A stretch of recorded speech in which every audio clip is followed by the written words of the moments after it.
का काल की गति बड़ा प्रबल होगा। 5 मिनट बहुत ध्यान से सुनिएगा। कली अवतार की कथा है। जो जो घोर कलयुग आएगा त्यों त्यों धर्म, सत्य, पवित्रता, क्षया, दान, आयु, बल सब क्षीण होता हुआ चला जाएगा। कहते हैं कि जो जितना प्रसिद्ध होगा, अभी नहीं, और कलयुग बीतने के बाद जो जितना प्रसिद्ध होगा वो उतना पाखंडी भी होगा। और कलयुग में शिष्य गुरु का मतलब नहीं रह जाएगा, महत्व नहीं रह जाएगा। गुरु जी नीचे बैठेंगे, चेला ऊपर बैठेगा। उल्टे चेला उपदेश दिए हैं गुरु जी के। अब कलयुग में सभी लोग ब्रह्मज्ञानी बनेंगे। कलयुग में अपने यश को फैलाने के लिए खूब धर्म का प्रचार करेंगे, अपने यश को फैलाने के लिए खूब धर्माचार काम करेंगे। कहते हैं कि महाराज इस कलयुग में 2 रिश्ता बहुत तगड़ा चलेगा, साधु और ससुराली। ससुराल के लोग आएंगे, साधु साहब आएंगे तो बढ़िया रसमलाई का व्यवस्था कराया जाएगा। अब फूफा नाना आ जाएंगे तो भेली और मिश्री का पानी पिलाया जाएगा। ये हम अपनी तरफ से बना हुआ बात नहीं बता रहे। यह कलयुग में ऐसे ही लोग होंगे, अल्प जीव वाले होंगे, जो अभी 100 साल 80 साल जी रहे हैं। यह 25 वर्ष में इनका जन्म से लेकर मरण हो जाएगा। अभी हम लोग वृक्ष, पीपल, नीम के वृक्ष के छांव में हम लोग छाते हैं, परंतु हम लोग चने के पौधा के नीचे छाएंगे। दर्शन करिए चने का पौधा कितना बड़ा होता है। और चना भी हाथ से नहीं, लग्गी लगा के तोड़ेंगे, इतने छोटे छोटे होंगे। मनुष्य बहुत छोटे दिल के हो जाएंगे, उनका आयु कम हो जाएगा। 25 वर्ष में जन्म से लेकर के विवाह, कमाई धमाई, कर्म धर्म जो होगा 25 वर्ष में ही करेंगे। और अपने यश, और कलयुग में हर बातों पे झूठ बोला जाएगा। मनुष्य चोरी करेगा, झूठ बोलेगा, पाप करेगा। पाप किए धन होत है रहे वर्ष 10-20, अब पुण्य किए धन होत है नाती पूत सहित। व्यक्ति जब पाप करेगा धन बढ़ेगा, धन बढ़ेगा तो पाप होगा, और पाप जब बढ़ेगा तो उसका सर्वनाश होगा। पाप किए धन होते रहे वर्ष 10-20, पाप का धन 10 साल 20 साल 30 साल चलेगा। अगर उससे ज्यादा चले, आने वाले पीढ़ी में लोग अंग भंग जन्म लेंगे। कान नहीं तो आंख नहीं, पैर नहीं महाराज। तो पाप किए धन होते है रहे वर्ष 10-20, अब पुण्य किए धन होते है नाती पूत सहित। और जग में जहां ही देखा बस एक ही चलन है, एक दूसरे के सुख से खुद को बड़ा जलन है। कलयुग में लोग ऐसे परेशान रहेंगे। और जो पुण्य का धन रहेगा वह नाती पूत सहित सब लोग उसका भोग करेंगे। यश होगा, जय जयकार होगा। बाढ़े पुत्र पिता के धर्म में, खेती उपजे अपने कर्म। माता पिता के यश के कारण, माता पिता के धर्म के कारण संतान को आगे बढ़ेगा। मेघमंडल में जो ये जल वर्षा हो रहा है, बारिश होगा तो बारिश से होता रहेगा, नहीं तो सूखा ही सूखा रहेगा। धरती फट जाएगी, अनाज नहीं होगा। जल पीने के लिए पागल हो जाएंगे लोग। आपस में भाई भाई में ही लड़ाई होगा।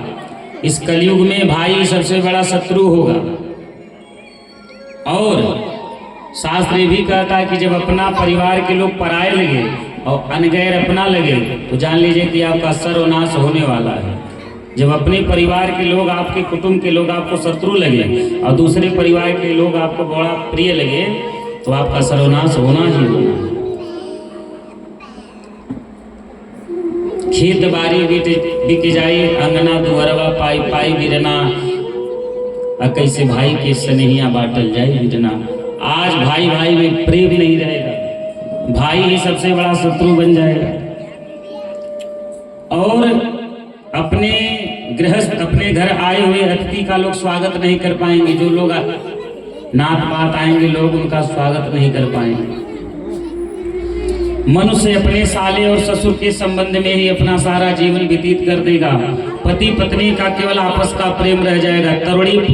तरुणी फल नहीं खात है, तरुणी प्रभुता की गई साल को बुद्धिदायक। माता पिता से कोई राय लेने वाला नहीं रहेगा, साले साहब से राय लिया जाएगा, माता पिता से कोई राय नहीं लेगा।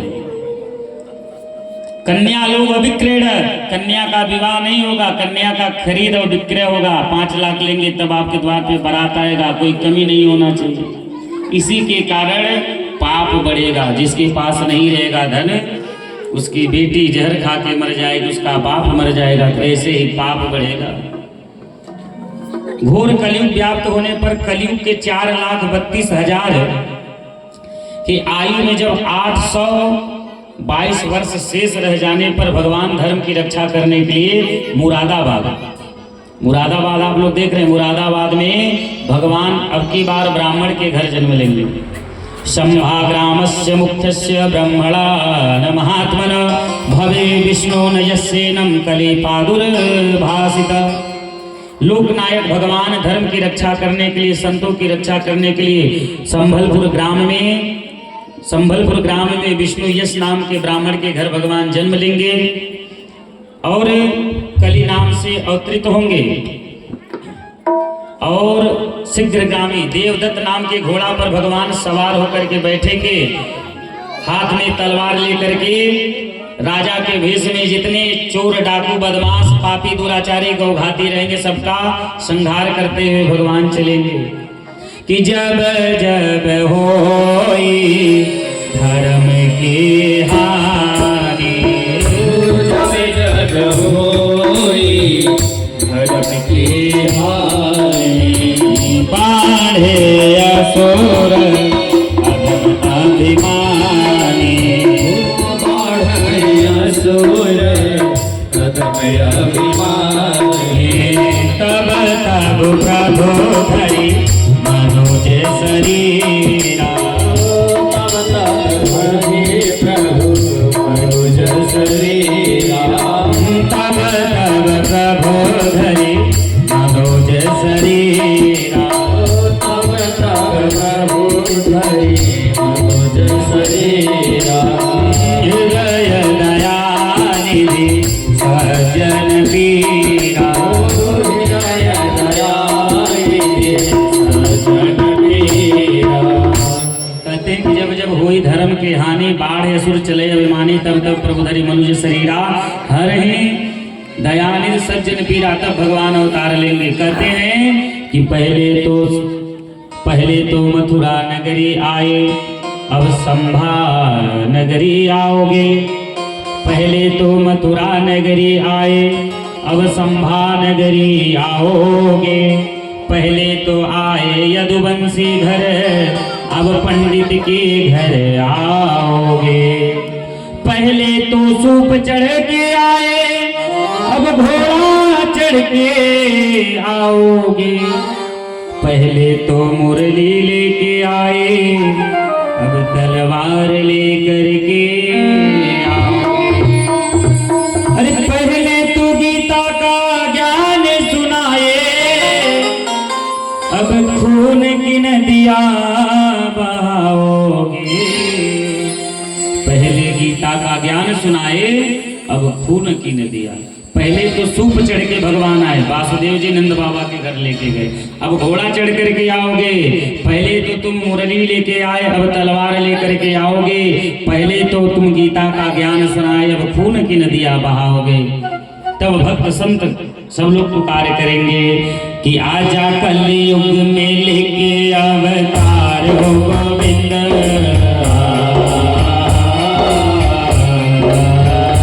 आजा कलयुग में लेके अवतार हो गोविंद। अपने भक्तों की अपने संतों के सुन ले पुकार हो गोविंद, अपने भक्तों की सुन ले पुकार हो गोविंद, भक्तों की सुन ले पुकार हो गोविंद।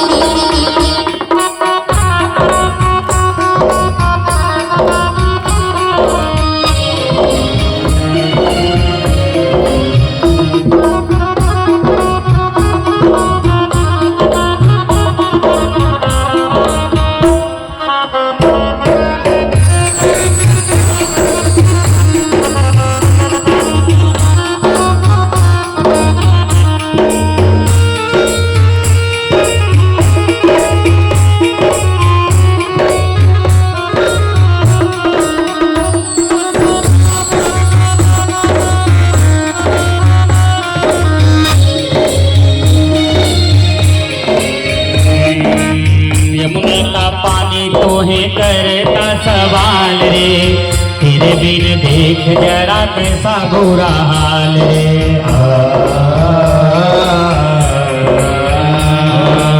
यमुना का पानी तोहे करता सवाल रे, तेरे बिन देख जरा कैसा बुरा हाल रे।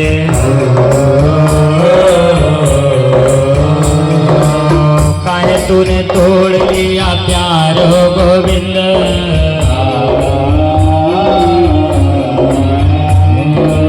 काहे तूने तोड़ लिया प्यार गोविंद। अपने भक्तों के अपने संतों के सुन ले पुकार गोविंद, अपने भक्तों की सुन ले पुकार गोविंद।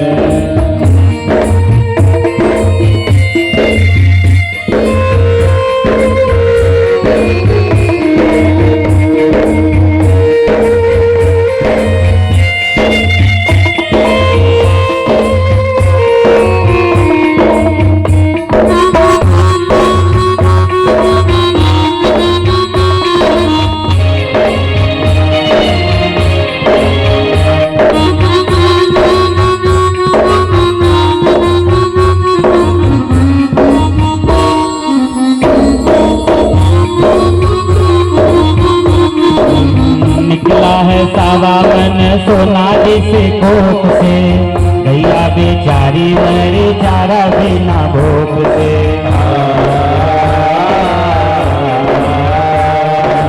निकला है सावन सोनाली से कोख से, गैया बेचारी मरे चारा बिना भूख से।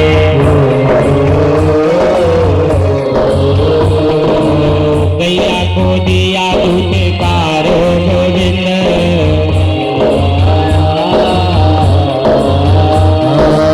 गैया को दिया दूध पारो गोविंद। अपने भक्तों के अपने संतों के सुन ले पुकारो गोविंद, अपने भक्तों की सुन ले पुकारो गोविंद।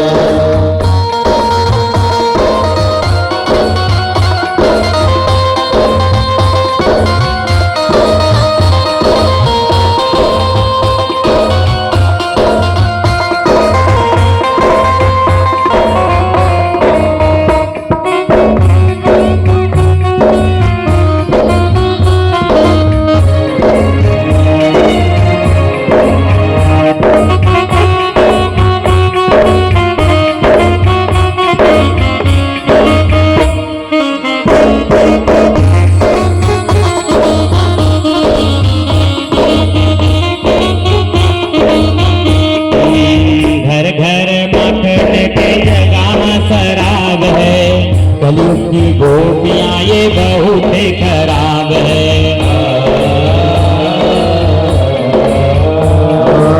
घर घर माखन की जगह शराब है।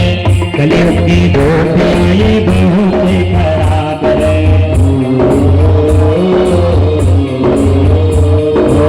धर्मक बना तारो गोविंद,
आइए इस प्रकार से भक्त और भगवान, संत और भक्त भगवान को पुकार करेंगे। इस प्रकार से भगवान कली अवतार होगा।